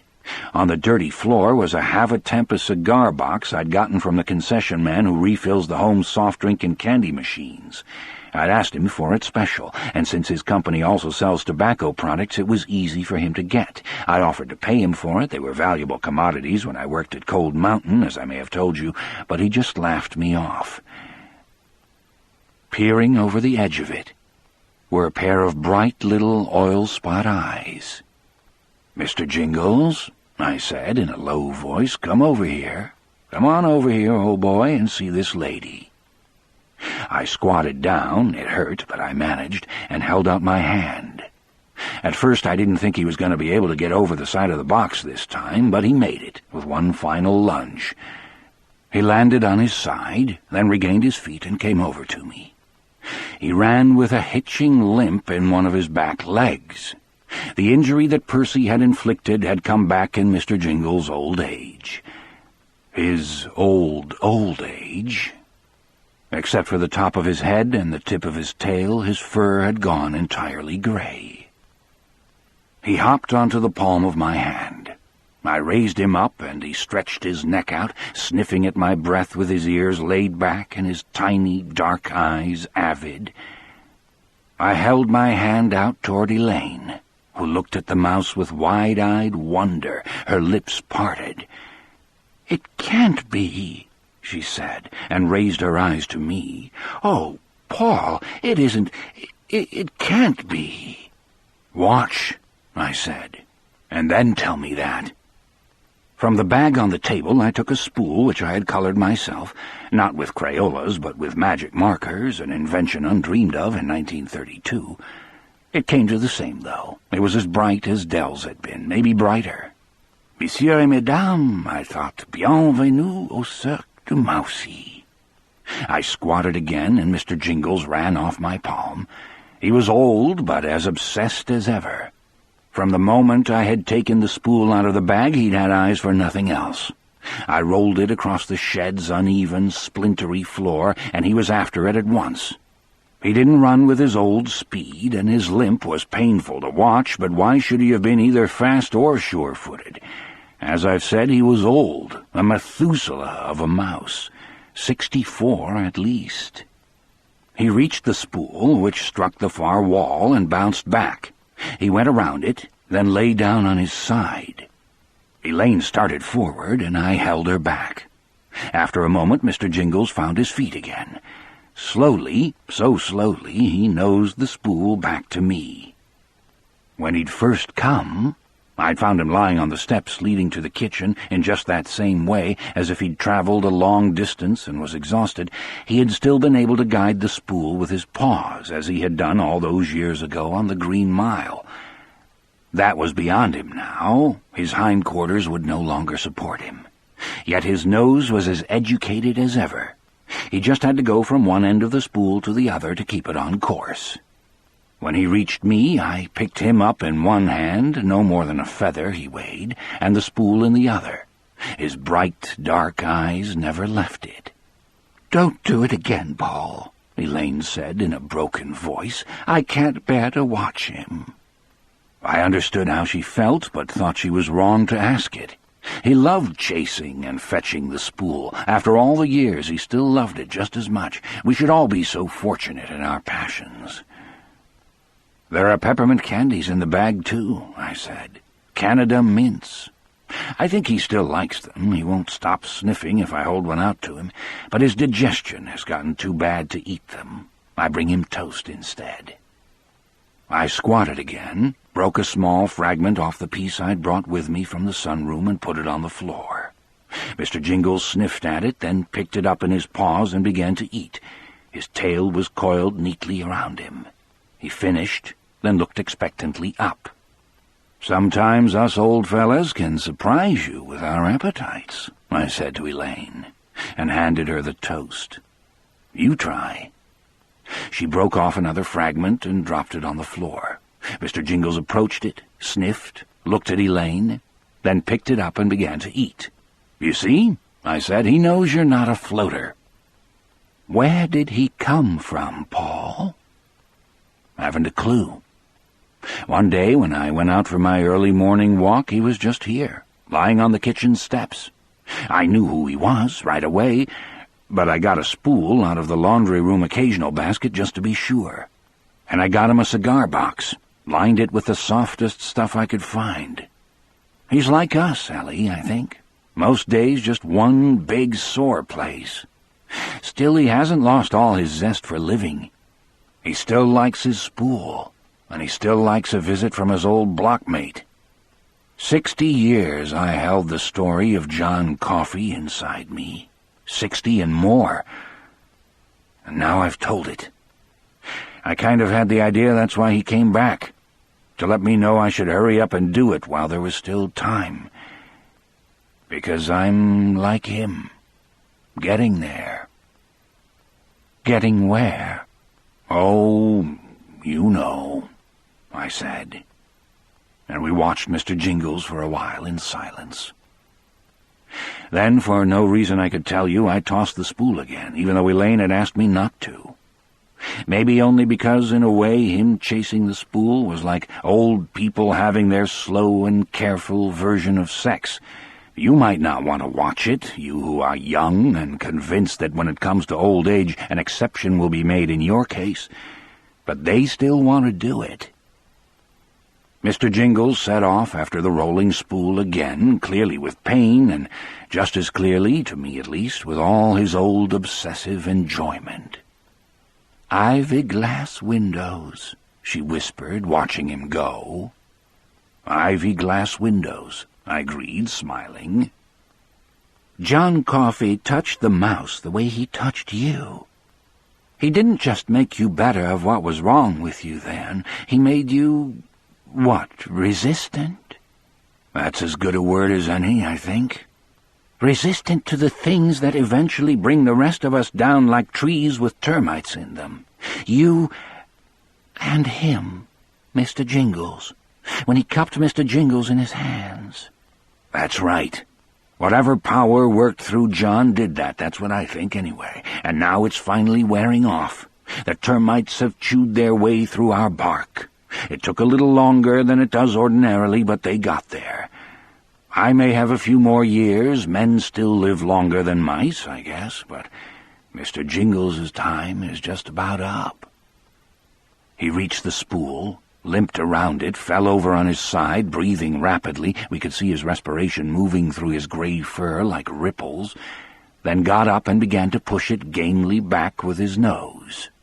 His fur was gray, his gait was unsteady, but the oil spots that were his eyes gleamed as brightly as ever. "You think he wanted you to write what you have written," she said. "Is that so, Paul?" "Not Mr. Jingles," I said.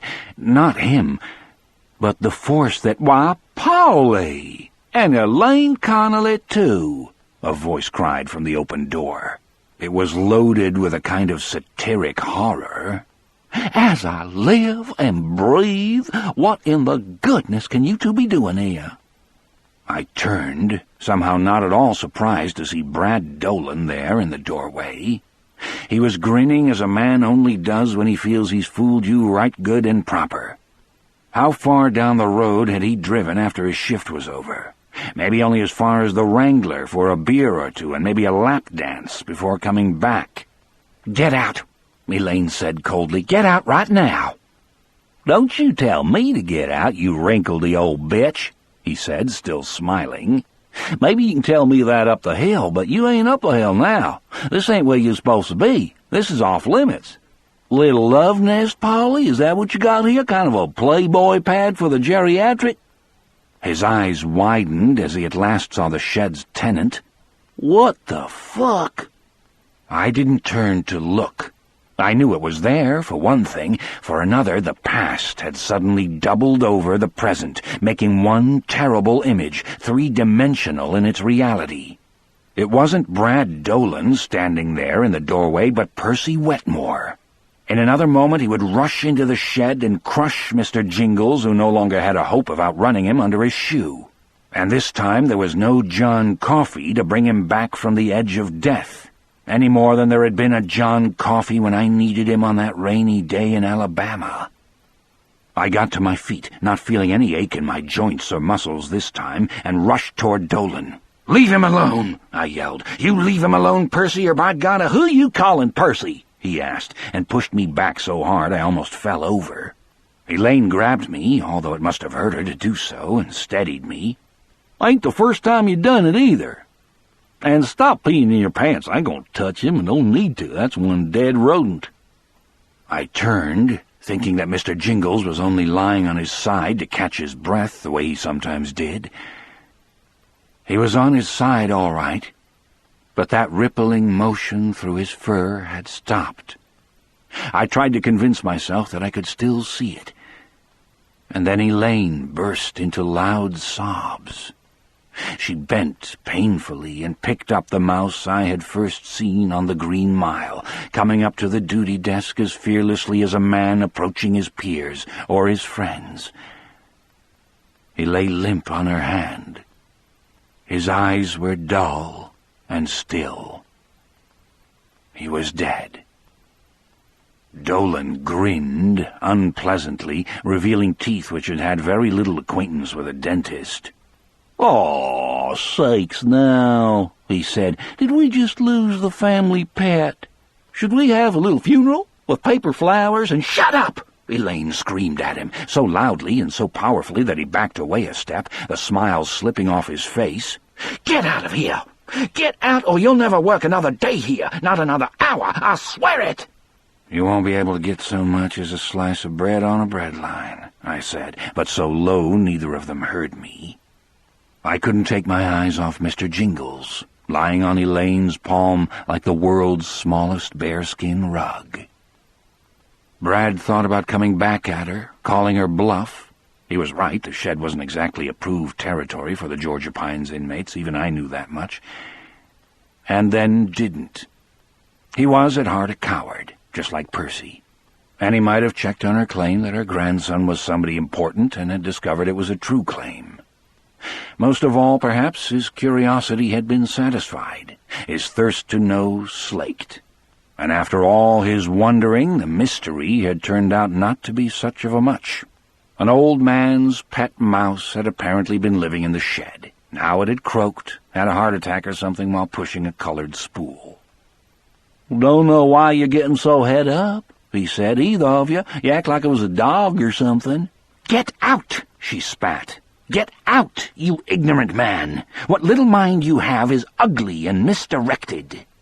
He flushed dully, the spots where his high school pimples had been filling in a darker red. There had been a lot of them, by the look. "I'll go," he said, "but when you come down here tomorrow, Polly, you're gonna find a new lock on this door. This place is off limits to the residents, no matter what bad-tempered things old Mrs. My Shit Don't Stink has to say about me. Look at the floor. Boards all warped and rotted. If you used to go through, your scrawny old leg would be apt to snap like a piece of kindling.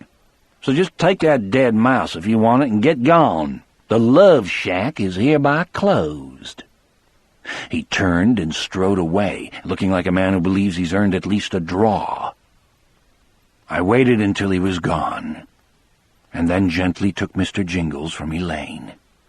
My eyes happened on the bag with the peppermint candies in it, and that did it. The tears began to come. I don't know, I just cry easier somehow these days. "Would you help me to bury an old friend?" I asked Elaine when Brad Dolan's heavy footsteps had faded away. "Yes, Paul." She put her arm around my waist and laid her head against my shoulder. With one old and twisted finger she stroked Mr. Jingles' moveless side. "I would be happy to do that." And so we borrowed a trowel from the gardening shed, and we buried Dell's pet mouse as the afternoon shadows drew long through the trees. And then we walked back to get our supper and take up what remains of our lives. And it was Dell I found myself thinking of. Dell kneeling on the green carpet of my office with his hands folded and his bald pate gleaming in the lamplight. Dell who had asked us to take care of Mr. Jingles, to make sure the Baden wouldn't hurt him any more. Except the Baden hurts us all in the end, doesn't he? "Paul?" Elaine asked. Her voice was both kind and exhausted. Even digging a grave with a trowel and laying a mouse to rest in it is a lot of excitement for old sweeties like us, I guess. "Are you all right?" My arm was around her waist. I squeezed it. "I'm fine," I said. "Look," she said. "It's going to be a beautiful sunset. Shall we stay out and watch it?" "All right," I said. And we stayed there on the lawn for quite a while, arms around each other's waists, first watching the bright colors come up in the sky, then watching them fade to ashes of gray. Sainte Marie, Mère de Dieu, priez pour nous, pauvres pécheurs, maintenant et à l'heure de notre mort. Amen.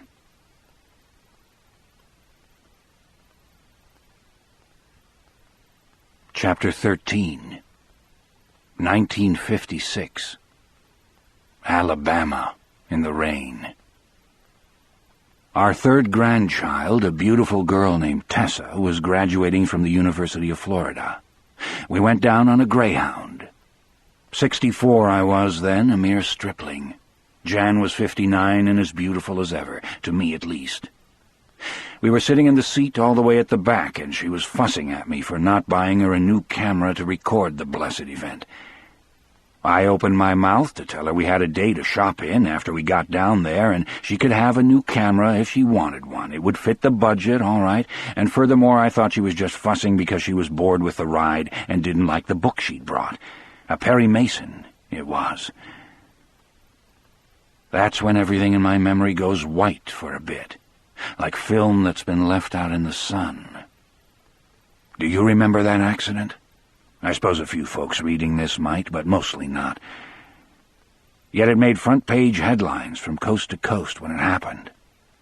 We were outside Birmingham in a driving rain, Janice complaining about her old camera, and a tire blew. The bus waltzed sideways on the wet pavement and was hit broadside by a truck hauling fertilizer. The truck slammed the bus into a bridge abutment at better than 60 miles an hour, crushed it against the concrete, and broke it in half. Two shiny, rain-streaked pieces spun in two opposite directions, the one with the diesel tank in it exploding and sending a red-black fireball up into the rainy gray sky. At one moment, Janice was complaining about her old Kodak, and at the very next I found myself lying on the far side of the underpass in the rain and staring at a pair of blue nylon panties that had spilled out of someone's suitcase. Wednesday was stitched on them in black thread. There were burst-open suitcases everywhere, and bodies, and parts of bodies. There were 73 people on that bus, and only 4 survived the crash. I was one of them, the only one not seriously hurt. I got up and staggered among the burst-open suitcases and shattered people, crying out my wife's name. I kicked aside an alarm clock, I remember that, and I remember seeing a dead boy of about 13 lying in a strew of glass with PF flyers on his feet and half his face gone. I felt the rain beating on my own face, then I went through the underpass, and it was gone for a while. When I came out on the other side, it was there again, hammering my cheeks and forehead. Lying by the cab of the overturned fertilizer truck, I saw Jan. I recognized her by her red dress. It was her second best. The best she had been saving for the actual graduation, of course. She wasn't quite dead. I have often thought it would have been better for me, if not for her, if she had been killed instantly. It might have made it possible for me to let her go a little sooner, a little more naturally.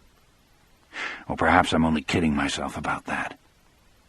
All I know for sure is that I have never let her go. Not really. She was trembling all over. One of her shoes had come off, and I could see her foot jittering. Her eyes were open, but blank, the left one full of blood. And as I fell on my knees next to her in the smoky-smelling rain, all I could think of was that jitter meant she was being electrocuted. She was being electrocuted, and I had to hold the roll before it was too late. "Help me!" I screamed. "Help me! Someone help me!" No one helped. No one even came. The rain pounded down, A hard, soaking rain that flattened my still black hair against my skull, and I held her in my arms, and no one came. Her blank eyes looked up at me with a kind of dazed intensity, and blood poured from the back of her crushed head in a freshet. Beside one trembling, mindlessly spasming hand was a piece of chromed steel with the letters Gray on it. Next to that was roughly 1/4 of what had once been a businessman in a brown wool suit. "Help me!" I screamed again and turned toward the underpass, and there I saw John Coffey standing in the shadows, only a shadow himself, a big man with long, dangling arms and a bald head. "John!" I screamed. "Oh, John! Please help me! Please help Janice!" Rain ran into my eyes. I blinked it away, and he was gone. I could see the shadows I had mistaken for John, but it hadn't been only shadows. I'm sure of that. He was there. Maybe only as a ghost, but he was there, the rain on his face mixing with the endless flow of his tears. She died in my arms. There in the rain beside that fertilizer truck with the smell of burning diesel fuel in my nose. There was no moment of awareness, the eyes clearing, the lips moving in some whispered final declaration of love. There was a kind of shivery clench in the flesh beneath my hands, and then she was gone. I thought of Melinda Moores for the first time in years then. Melinda sitting up in the bed where all the doctors at Indianola General Hospital had believed she would die. Melinda Moores looking fresh and rested and peering at John Coffey with bright, wondering eyes. Melinda saying, "I dreamed you were wandering in the dark, and so was I. We found each other." I put my wife's poor, mangled head down on the wet pavement of the interstate highway, got to my feet. It was easy. I had a little cut on the side of my left hand, but that was all, and screamed his name into the shadows of the underpass. "John! John Coffey! Where are you, big boy?" I walked toward those shadows, kicking aside a teddy bear with blood on its fur, a pair of steel-rimmed eyeglasses with one shattered lens, a severed hand with a garnet ring on the pinky finger. "You saved Hal's wife? Why not my wife? Why not Janice? Why not my Janice?" No answer. Only the smell of burning diesel and burning bodies. Only the rain falling ceaselessly out of the gray sky and drumming on the cement while my wife lay dead on the road behind me. No answer then, and no answer now. But of course it wasn't only Melly Moores that John Coffey saved in 1932. Or Dell's mouse, the one that could do that cute trick with the spool and seemed to be looking for Dell long before Dell showed up, long before John Coffey showed up either. John saved me, too. And years later, standing in the pouring Alabama rain and looking for a man who wasn't there in the shadows of an underpass, standing amid the spilled luggage and the ruined dead, I learned a terrible thing. Sometimes there is absolutely no difference at all between salvation and damnation. I felt one or the other pouring through me as we sat together on his bunk, November the 18th, 1932. Pouring out of him and into me, whatever strange force he had in him, coming through our joined hands, in a way our love and hope and good intentions somehow never can, a feeling that began as a tingle and then turned into something tidal and enormous, a force beyond anything I had ever experienced before or have ever experienced since. Since that day I have never had pneumonia, or the flu, or even a strep throat. I have never had another urinary infection, or so much as an infected cut. I have had colds, but they have been infrequent, 6 or 7 years apart, and although people who don't have colds often are supposed to suffer more serious ones, that has never been the case with me. Once, earlier on in that awful year of 1956, I passed a gallstone. And although I suppose it will sound strange to some reading this, in spite of all I have said, part of me relished the pain that came when that gallstone went. It was the only serious pain I'd had since that problem with my waterworks 24 years before. The ills that have taken my friends and same-generation loved ones until there are none of them left, the strokes, the cancers, the heart attacks, the liver diseases, the blood diseases, have all left me untouched, have swerved to avoid me, the way a man driving a car swerves to avoid a deer or a raccoon in the road.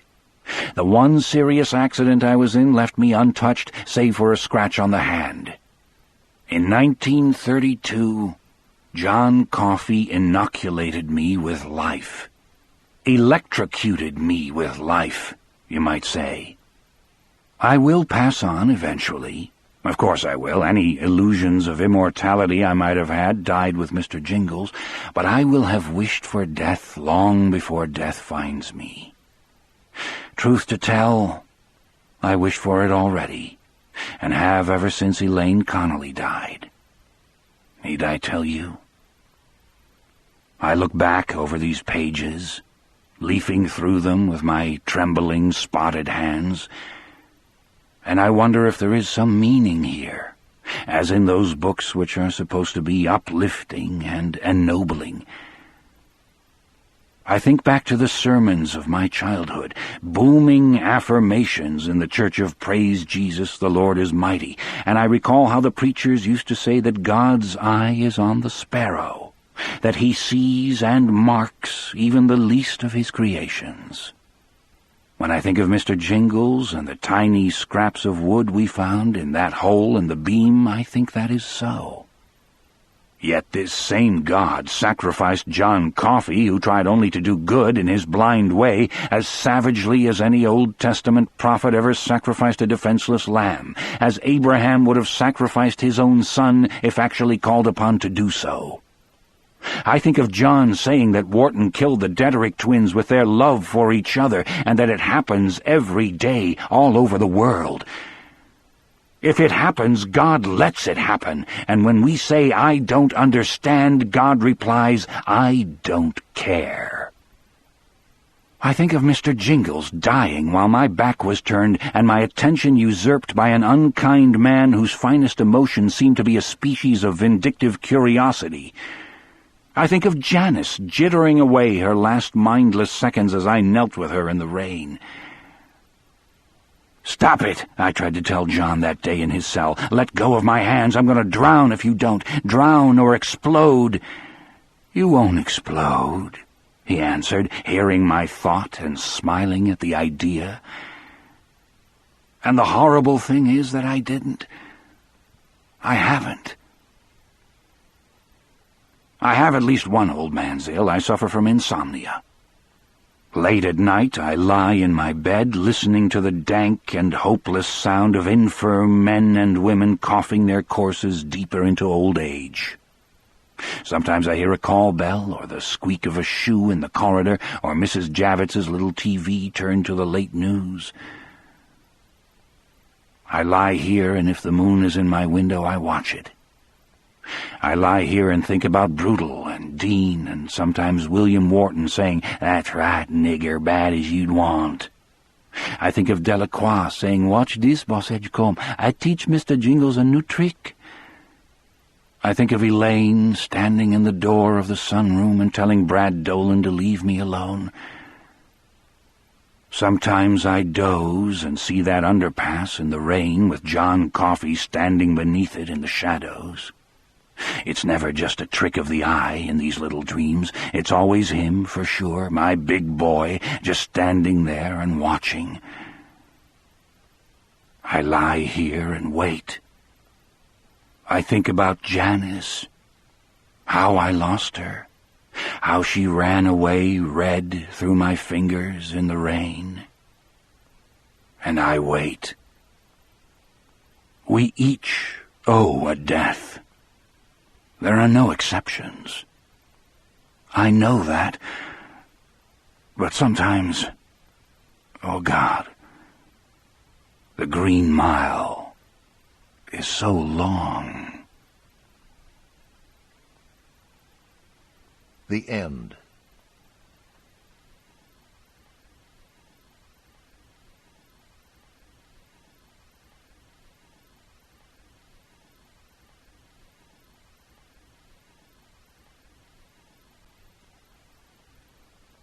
Author's Afterword. I don't know how that was for you, but for me it was a lot of fun. I don't think I'd want to do it again, if only because the critics get to kick your ass 6 times instead of just the once, but I wouldn't have missed the experience for the world. As I write this afterword on the day before Part 2 of The Green Mile is to be published, the serialization experiment is looking like a success, at least in terms of sales. For that, constant reader, I want to thank you. And something a bit different wakes us all up a little, maybe, lets us see the old business of storytelling in a new way. That's how it worked for me, anyway. I wrote in a hurry because the format demanded that I write in a hurry. That was part of the exhilaration, but it also may have produced a number of anachronisms. The guards and prisoners listened to Allen's Alley on their Block E radio, and I doubt if Fred Allen was actually broadcasting in 1932. The same may hold true for Kay Kaiser and his College of Musical Knowledge. This isn't to let me off the hook, but it sometimes seems to me that history which has recently fallen over the horizon is harder to research than the Middle Ages or the time of the Crusades. I was able to determine that Brutal might indeed have called the Mouse on the Mile Steamboat Willie. The Disney cartoon had been in existence almost 4 years by then. But I have a sneaking suspicion that the little pornographic comic book featuring Popeye and olive oil is an artifact out of time. I might clean up some of this stuff when and if I decide to do The Green Mile as a single volume, but maybe I'll leave the goofs. After all, doesn't the great Shakespeare himself endow Julius Caesar with the anachronism of a striking clock long before mechanical clocks were invented?